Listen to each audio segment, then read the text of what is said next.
What's going on, Geekdom? This is Chipmunk doing another reaction. This time I'm reacting to another top 10 for anime, and this is top 10 best dark and horror anime, or best dark slash horror anime. So, yeah, that's if y'all don't know or if you haven't been on my channel before, I'm really into horror films, and horror is basically my favorite genre. And whatever, if it's live action or some anime. Some didn't do a great job, I felt, of horror, but others did awesome. And this is off of Animan's channel, so yeah, check him out. I have his stuff in the descriptions and stuff below. But yeah, check him out. I think he does an interesting job of picking his favorites. Again, this is his opinion, so if yours don't make it onto the list and stuff, it's just what he thought. So you might see some anime that you've never seen before. That's usually what I do, is when I check these out. I usually see animes that I haven't seen or surprised that are on the list and stuff like that, so I'll check out some of the ones that he'll put. So yeah, let's go ahead and check this out.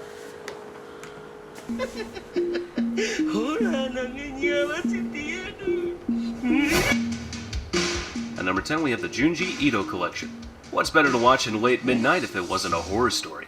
A whole new premise that brings you a mist of folklore, that's for sure, to haunt us. When I watched the first episode, I got this little tingling vibe that this series actually frightens me to some degree. The show itself seems a bit promising by portraying quite a realistic horror side that may overwhelm, or at least spur you with fear. The story is altogether from a collection of horror stories, one by one with their own unique than each other, to show you how interesting a horror story can be. People are always afraid of something that is unknown to them, whether it be a ghost or a monster, simply because we fear what this unknown entity could do to us. But before you know it, you've already delved deep into each story like you're actually the main character, to see how one reality can be a door to what you feared the deepest inside your heart. Every story gets its own stage. It looks like that old school anime feel too. In front of us. Even though it was done in 2018, it got to kind of that. But then again, this is actually old style, old school feel of anime. If you're completely unfamiliar with any of Junji Ito's work, I highly recommend you read Uzumaki. It's not a very long one. However, it gives you a great starting place for understanding Junji's work, as well as his world. At number 9, we have Japan Sinks 2020. I think it's a very special story. It's about how Japan. I think it was okay. I had watched Japan Sinks. I thought there was a lot of emotion and stuff. It shows their struggle while moving up west and how the city continues to tremble and cause more damage. Even with this, the family continues to make memories with each other on their way. I think this story is a real eye-opener to appreciate, especially the surprises, because you never know what thing just happens after the other. It's crazy because you never know exactly what's going to happen. I recommend anyone to watch this. So it's packed with a lot. I recommend it as well, which you can easily emphasize with the characters. I managed to cry a lot during some episodes, even with me being not a very emotional person. I always think shows are usually good when they can bring home the emotion, even if they are not. Yeah, that's very dark. I wouldn't classify it as horror, but Boogie Pop and Others, 2019. There is an urban legend going around about a strange entity called Boogie Pop, a rumored Shinigami that kills people to release them from their suffering. But is Boogie Pop real? Boogie Pop seems to be manifest as an alter ego of Toka Miyashita, and appears to banish anyone that might be a potential risk to humanity. When a string of mysterious disappearances occur in Shinyo Academy, Boogie Pop is once again awakened, and tries to find the menace behind the incident. The story is wonderful, but not easily followed. Many people say that it's confusing, but that's more a lack of experience than a fault of the anime. Yes, you will probably get lost if you try to watch this while simultaneously checking social media and texting your friends. The story is a mystery, so even with your full attention, you won't be aware of every detail of the situation. Adding to the confusion, at first, is the fact that the story is non-linear. So you have to keep track of when things are happening. Non-linear tends to be exactly happened. At number 7, we have The Flowers of Evil. The story takes place in Japan and revolves around Tako, a quite normal boy who goes to school, loves books, and has a crush on what is supposed to be the beauty of the class. One day he finds her sport clothes as he wants to get the book he accidentally forgot in the classroom. He takes them out and hears a sound. In the hurry, he just takes them and leaves quickly. Later on, the psycho child of the class, being Nakamura, tells him that she saw him stealing the clothes. From then on, he started to blackmail him and makes him do things that, well, are kind of awkward. The whole story is really well executed, and as far as I know, follows the manga quite well. Though I didn't read it. It's really enjoyable to watch, and it keeps unfolding in directions that the viewer doesn't expect to go. It wasn't a masterpiece, but it was definitely a good story. At number 6, we have Ghost Stories. Ghost Stories is a supernatural series that has its share of lighthearted events, but many of its demons are downright spooky. It tells the tale of Satsuki, who's just moved with her father and brother to the place where her now deceased mother was born. She meets a few intriguing schoolmates after heading over to an abandoned school building right across from the facility in use. Once there, it's revealed that Satsuki's mother was actually responsible for sealing away some of the ghosts who were previously haunting the town in her youth. With the help of her new friends, Satsuki must seal the ghosts back up or face new hauntings, nearly every single day of the week. Going into this series, anyone should know that the dub and the sub of the show are drastically different. The sub is probably more serious and the dub is complete crack. So of course, I watched the dub version. I've done my fair share of watching serious animes. There was a dub version first. Sit back and relax with something that not a lot of people cared about. If you just want to laugh for half an hour, and then they changed the one for you. A couple years later, the same actors redid it, and it was funny. There are small arcs I actually like Ghost Stories for the dub, the second version dub. But when I first seen Ghost Stories, it was the first version. The story for Ghost Hunt is a very fun and interesting one, and at least for me. And it was still good. I still like both. An unusual way of telling about ghost hunting, giving you a look into the more scientific and realistic ways ghost hunting actually works, or rather would work if it was real. It is also told well. The episodes, or cases, are all full of twists that keep you guessing and wondering what's going to happen next. And it never fails to give you a complete and satisfying ending. Not to mention that each case is very different from the others. So there is a lot of variety in what happens in the end. I highly recommend this series to anyone, any anime viewer, whether they liked mysteries or horror previously or not. This anime is a must-see. At number 4, we have Devilman Crybaby. Akira Fudo is our main character, and his kind heart makes him an easy target for bullies. This was still on my list. I haven't watched it on helps him move away Netflix. from this persona, just not in a healthy way at all. Ryo has a secret. He knows demons are real, and he can prove it.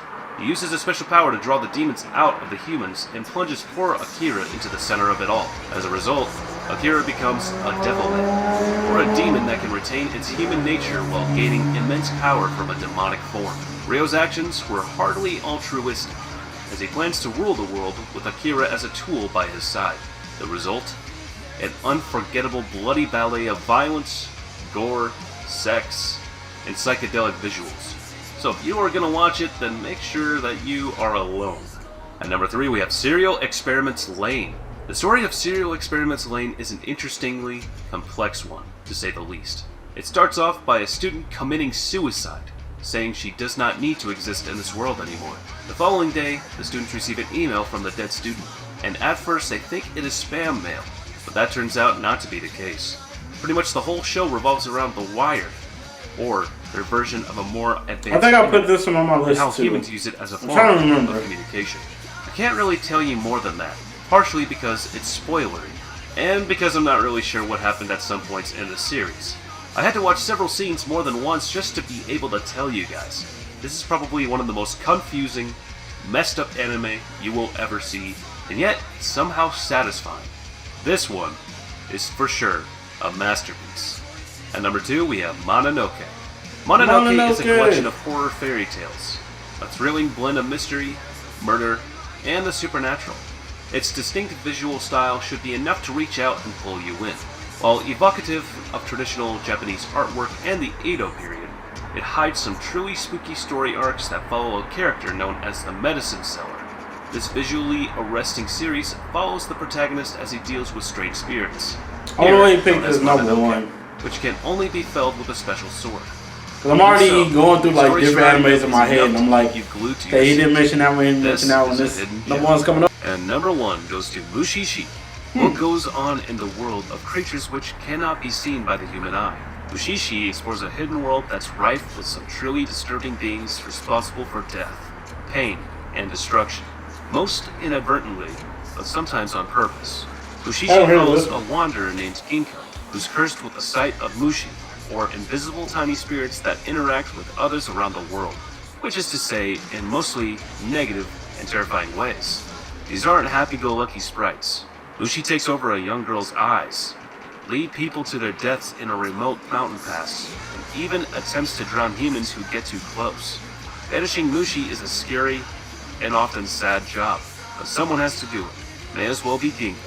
This is definitely a series worth watching, and definitely one of the most underrated anime series out there. So please be sure to enjoy it. Looks like that's the end of today's list. Thank you everybody so much for watching. If you think we missed any horror or dark anime, then please be sure to comment it down below, as I'm always reading your comments. Also, it's hard to pause these for some reason. But yeah, this is an interesting list. There's a couple of horror animes that I thought was going to make it on this. My favorite manga for horror would be Presence.